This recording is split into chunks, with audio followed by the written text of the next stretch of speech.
So you're looking for something extra, extra tasty.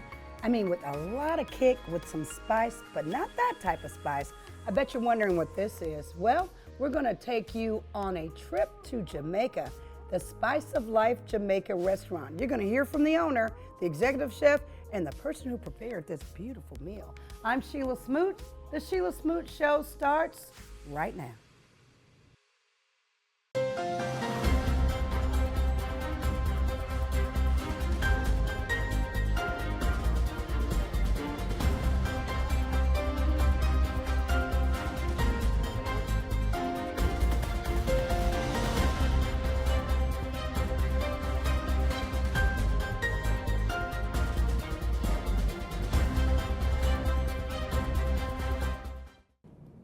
Welcome into the Shelia Smoot Show. I am Shelia Smoot. You know what?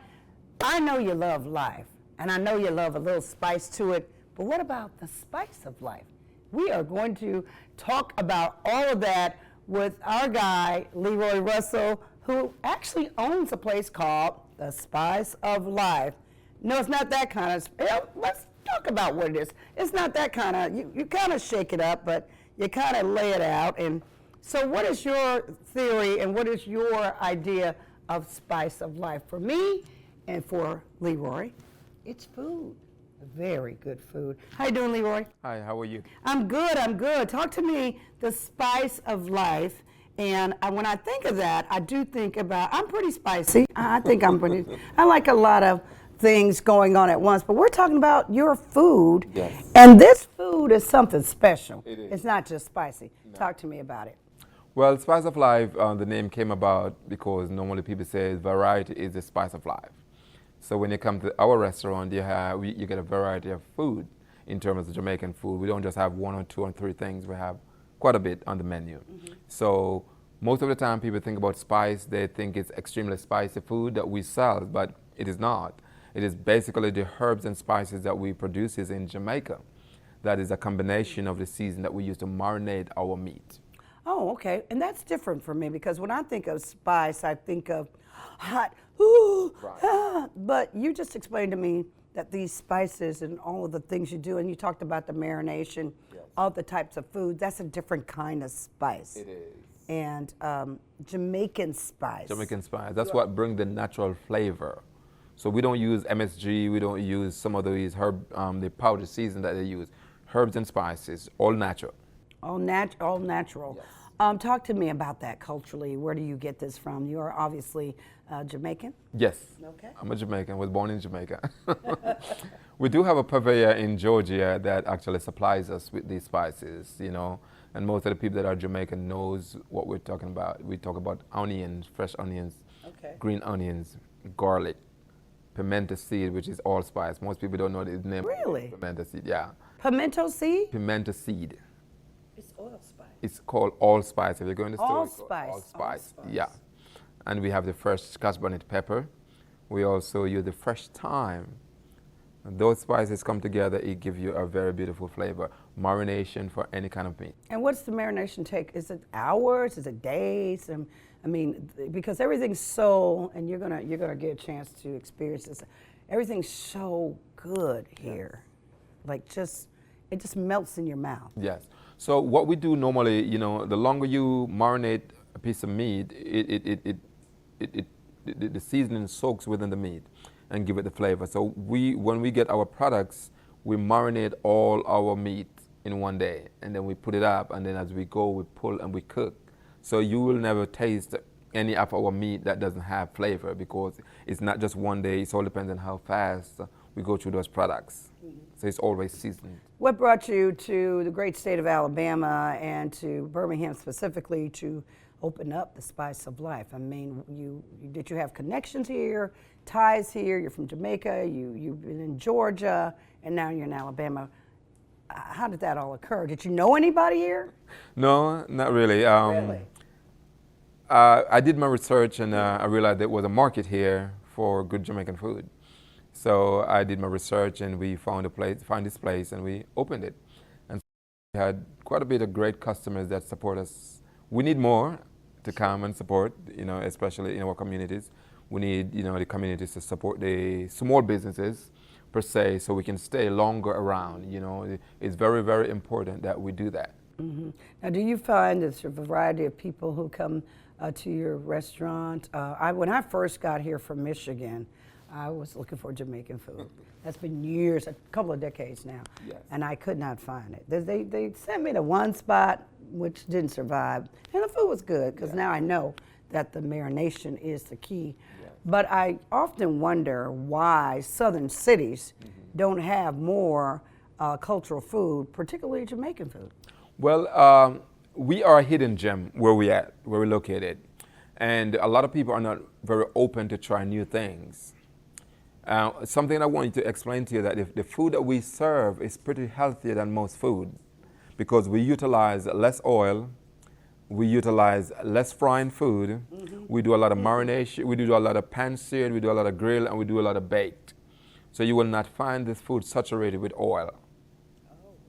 So a lot of times why the restaurants like from the Caribbean and such like do not really last is because they don't get a lot of support that how, you know, they would support other restaurants.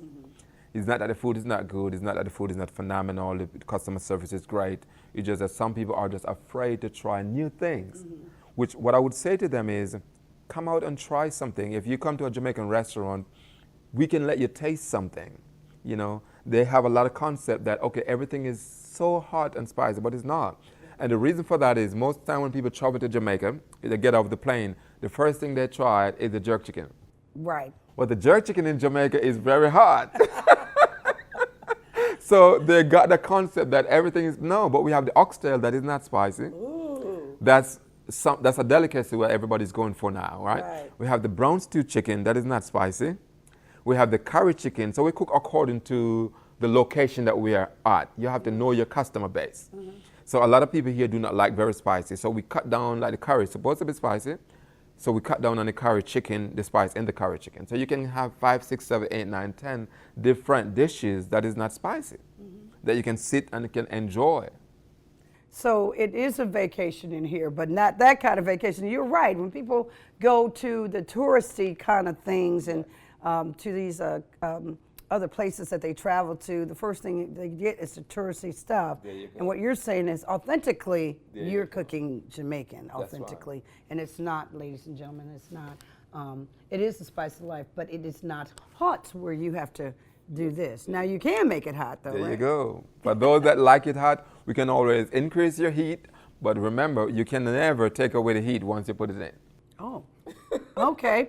Okay, well, that's good. You can never take away the heat. Can't take it away. I never even thought about that. Yes. There's nothing to douse it. No. Not even that. They say, you know, you douse it with those ghost peppers, you just drink milk. That Yeah. does not work. It folks. doesn't hurt. It's going to remain until it wears off. What do you want people to take away when they eat your food? What should I be feeling when I eat this food? When you eat the food from Spice of Life, most people tell us they feel the love in the food. It's been cooked with love. We welcome the people that come. We look forward to serve them. So they will feel the hospitality, the true original hospitality that we actually serve.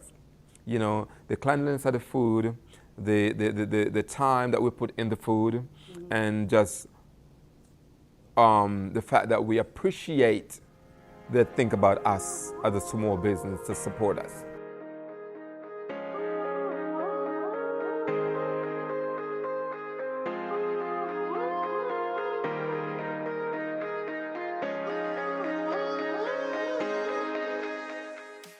All right, so here we're going to be preparing some steamed cabbage, and we're going to do some garnish as well for the food that is on the line. Also, we're going to do a rasta pasta. I'm going to grab 2 gloves over here. The rasta pasta is one of those dishes that people really love as well. Once you recognize it and you taste it, you're really going to love it. All right. First, we start off with a little oil. Just going to be for the garnish, just going to be for the rasta pasta. It's going to be the garnish for the food. It's going to be for the Rasta pasta.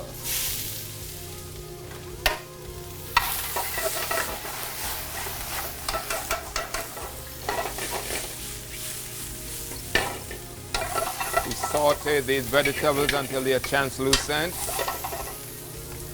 And then we add the chicken.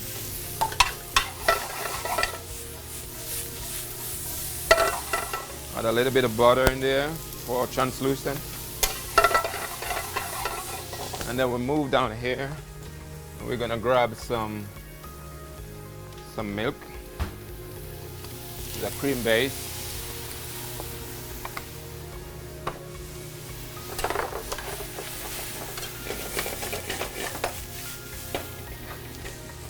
And then we start with our cheese.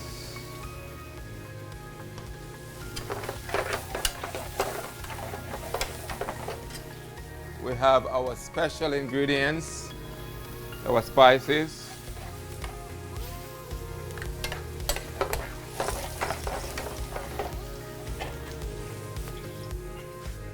Also, I'm gonna just steam a little bit of cabbage. This is why our cabbage is so good. So we just barely get a little steam on it.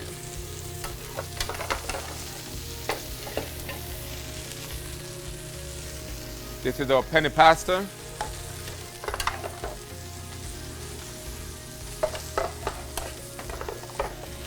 And then we hit it with a little bit of special seasoning, a little bit of black pepper,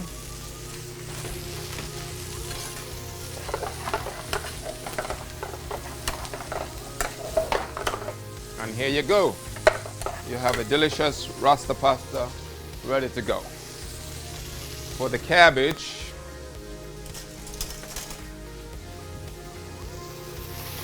we don't want it burned. So we're going to tip a little bit of water in it. That's what gives it some flavor. A little steam.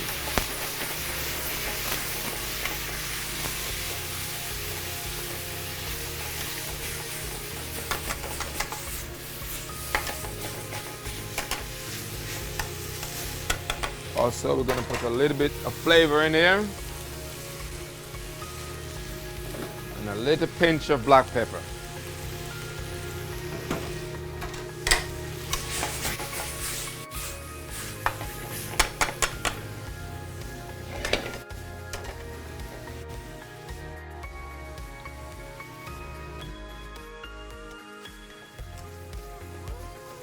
We'll let that simmer for just a little bit. I'll take this garnish. And this is the line. This is our jerk chicken wings right here. We put garnish on there. We have our vegetarian option and a vegan option right here. We have our curry goat. We have our jerk pork. And here we have our jerk turkey wings. Extremely nice. Right here we have the brown stew chicken, not spicy at all. Curry chicken to be died for. When you get this all the way over your rice or your rice and red beans, it is phenomenal. And I'm coming back. This is the famous jerk chicken. Right here, we kind of keep it sealed because we want it to be moist and juicy. So we want to garnish that as well. And over here we have the macaroni and cheese. We have our collard greens. We have our steamed cabbage. Right here we have the rice and red beans, and we have the white rice. All of these meals are served every single day, cooked from scratch. We don't have anything that we get from the bag and pour it out. We cook it all the way from scratch. Over here, I'm gonna change up my tongue. Grab another one. And here's the steamed cabbage. It's actually ready to go. This is how we cook cabbage. It has the crunch inside of it. Extremely tasty, extremely great. Rasta pasta is ready.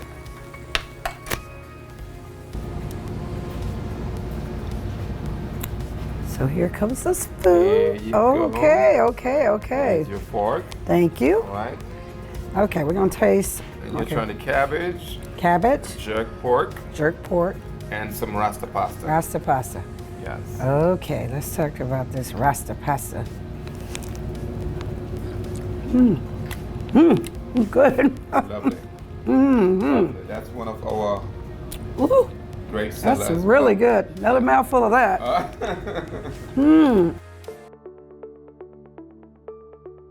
I'm Angela Webb Weinberg, your Jefferson County Treasurer. I believe financial fitness is just as important as physical fitness. That's why I created Get Fit, financially informed and thriving, to help you build strength, confidence, and peace of mind in your finances. Join me and let's get fit together. Get fit, build confidence, and thrive financially.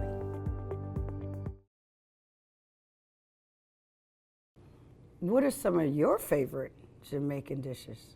My favorite Jamaican dish is actually curry goat. Really? Yeah, Curry goat. curry goat. Really? And you smile when you say that. You smile when you say that. It's kind of like my favorite Southern food. Our collard greens and fried chicken and fish and stuff I should be eating. I'm just being honest. So I have, and I have been here. I have tried your food. It's excellent. The flavors, the freshness. You know, I don't really eat carrots a lot, but your carrots is different.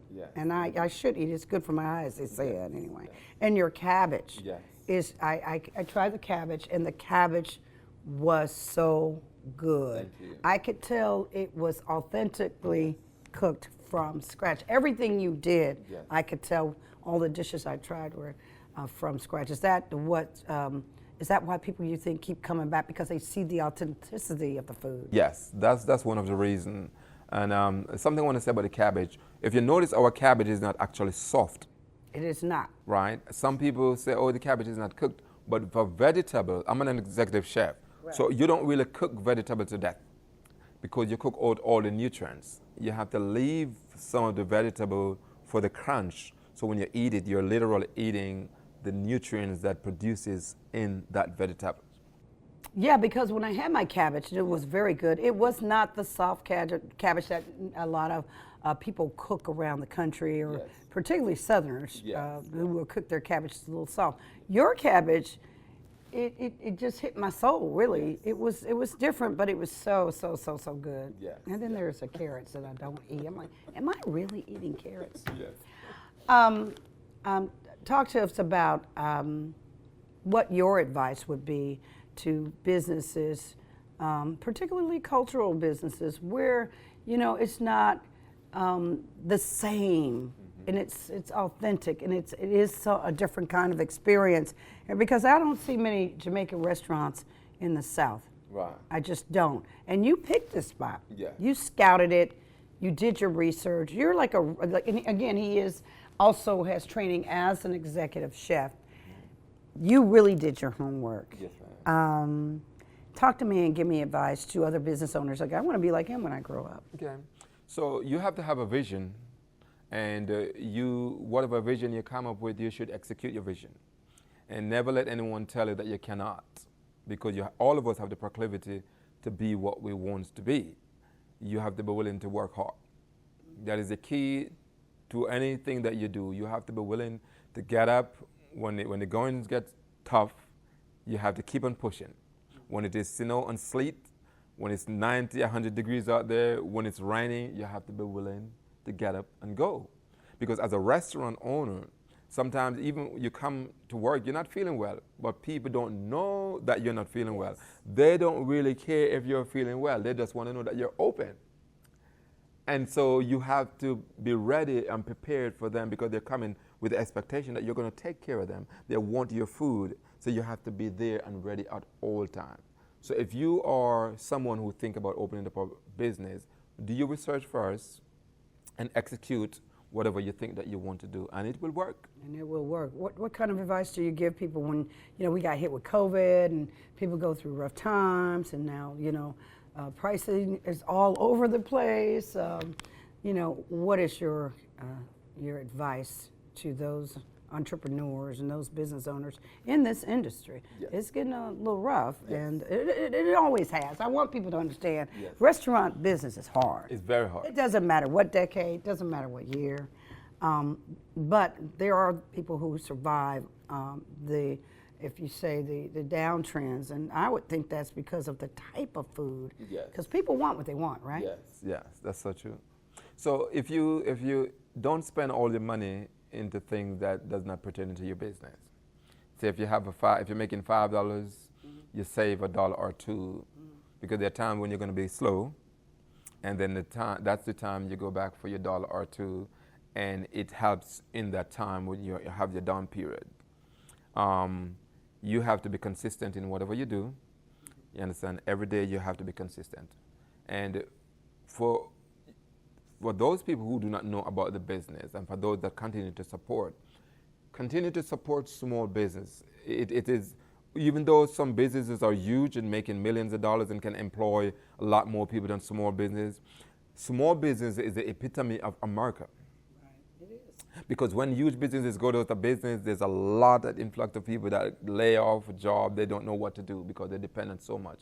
But support the small business in your community. Make it a point of duty to go to some of these small businesses at least once a month and say, hey, I'm going to support mom and pop restaurant. That is how we maintain our business. This is how we feed our children. This is how we take care of our parents. When we get the support from you. If you look at a lot of other places, you will see people in those restaurants all day, every day. They support them. That's what keeps this restaurant going. But the fare sometimes, because a lot of people, you don't have a brand name, it's kind of hard sometimes if you're not a brand. People, they gravitate towards brand name more than how they gravitate to mom and pop restaurants. Mm-hmm. So we want you guys to think about the restaurant in your neighborhood. Think about the restaurant in your city. Think about the restaurants that we have, and this is a small person that is trying to survive here. Come out, support us, give us a try.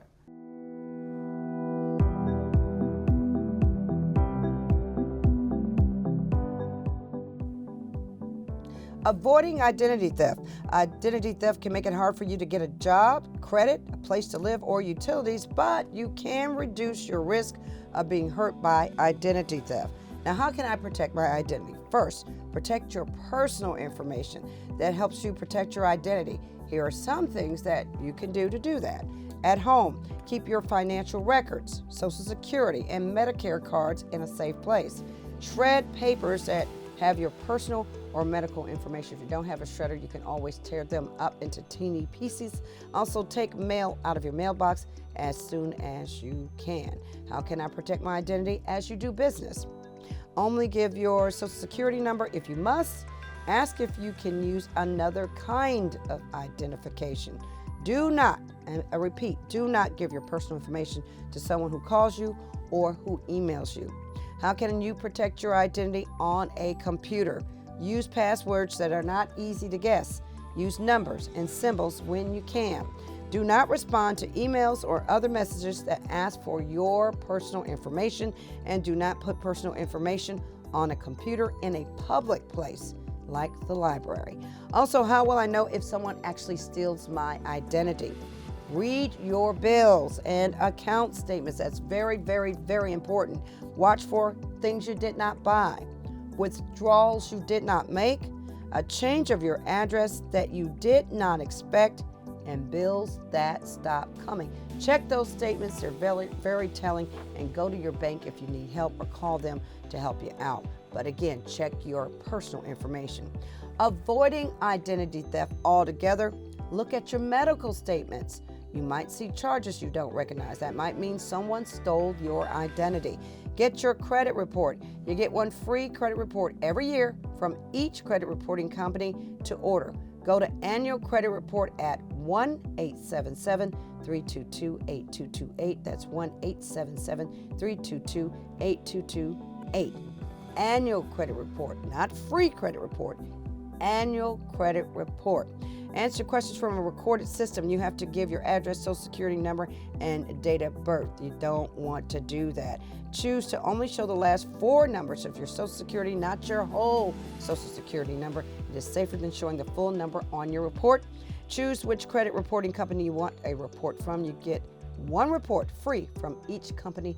That is TransUnion, Equifax, and Experian. The company mails your report to you. They can also do another thing. They can email it, and you better make a copy because it goes away. Read your credit report carefully. Look for mistakes or accounts you do not recognize. This could mean someone stole your identity. You don't recognize any of that. Dispute, dispute, dispute. This is your consumer tip of the week. I'm Angela Webb Weinberg, your Jefferson County Treasurer. Pay yourself first. Before paying bills or shopping, put a small part of your paycheck into savings. Treat your savings like a bill that must get paid. Track your spending. You can't imagine what you don't measure. Track every dollar for a week. You'll spot leaks in your budget fast. Use the 24-hour rule. Before buying something you want, wait 24 hours. Most impulse buys disappear overnight. Automate your savings. Saving your bank to move money automatically into savings, you'll save without thinking about it. Build an emergency fund. Start with $500, then aim for 3 to 6 months of expenses. It's your safety net for life expenses. Credit cards are tools, not toys. Use them for convenience, not cash. Pay the balance in full every month to avoid interest. Budget backwards. Start with your saving goal, subtract fixed bills, then use what's left for fun. That's smart spending. Know your credit score. Check it regularly. It affects your loans, rent, and sometimes even jobs. Knowledge equals power. Round up your purchases. Apps that round up your spending and save the change make saving painless. Pennies add up. Invest early, even a little. Timing beats timing. $10 invested at 20 can grow more than $100 invested at 40. Get fit, build confidence, and thrive financially.